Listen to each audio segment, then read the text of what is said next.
From smart homes to high-rise office buildings, physical keys are being replaced by key cards, mobile credentials, key fobs, these kind of things. And a lot of the physical keys are just being done away with. So what could possibly be the downside of this with it becoming so much easier to access doors, right? It seems like on the surface, it's all good. So let's do a thing where we go over the good and the bad. Starting with the good, it's super convenient, right? Not having to carry around a bunch of keys. Of course, it's going to be easier just to have a single key fob or a badge or whatever have you, and not have to fumble with keys to try to get into every door. Well, that's great.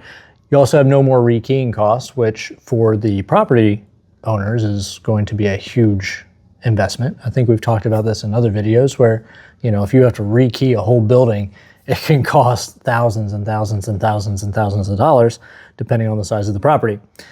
Of course, with access control, you have audit trails. So with a physical key, you have no idea who's copied it, who has it, whatever. They can just come in the building. But with a key fob, assuming the whole system's programmed correctly, you know who is coming in what door. Let's talk about the bad.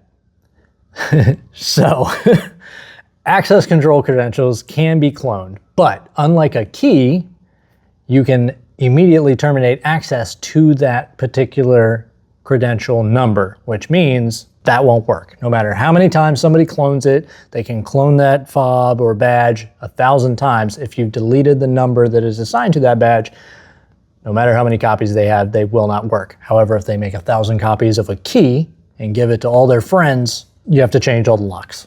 Is the only way to avoid that. The other potential would be, depending on how the system's set up, is if you lose power or internet with an access control system, you're locked out of your building, right? So there's some access control systems out there that need an internet connection to function. I would never want to install one of these because that's just going to leave a bad taste in anyone's mouth.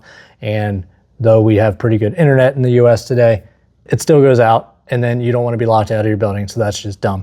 The other thing is, if you have no power, sometimes locks will be what is called fail secure. So without any power to unlock the lock, you're not going to be able to get in, right? So that's a problem. And then the last one is unreasonable dependence, is what I like to call it. So this is where maybe somebody trusts the access control a little bit too much. So they end up saying, well, we don't even need keys because we paid all this money for an access control system. And that's really where this whole topic kind of came up. Is I've met people that did away with all the keys. They put access control on their property, and then when inevitably something went wrong with the access control, they had no way to get in the building and they had no key override. You know, with all the flaws of traditional keys, perhaps, I always recommend that somebody would have a key as well as the access control. Wait, so now they have to have two systems? They have to have two systems. I mean, most doors are going to have keys anyway, right? So just don't get rid of them. Or if you're installing a new property, new doors in a new building, in a new property. Basically just install door handles with keys or locks on the doors. So that way, if for whatever reason the access control is not working, you're able to get in. Okay. This seems redundant. This seems a little silly. It seems like you shouldn't have to talk about it, but it's legitimately an issue I've run into where a property had tons of buildings and they didn't install any key locks. They couldn't get in their property because they didn't have keys. Stupid.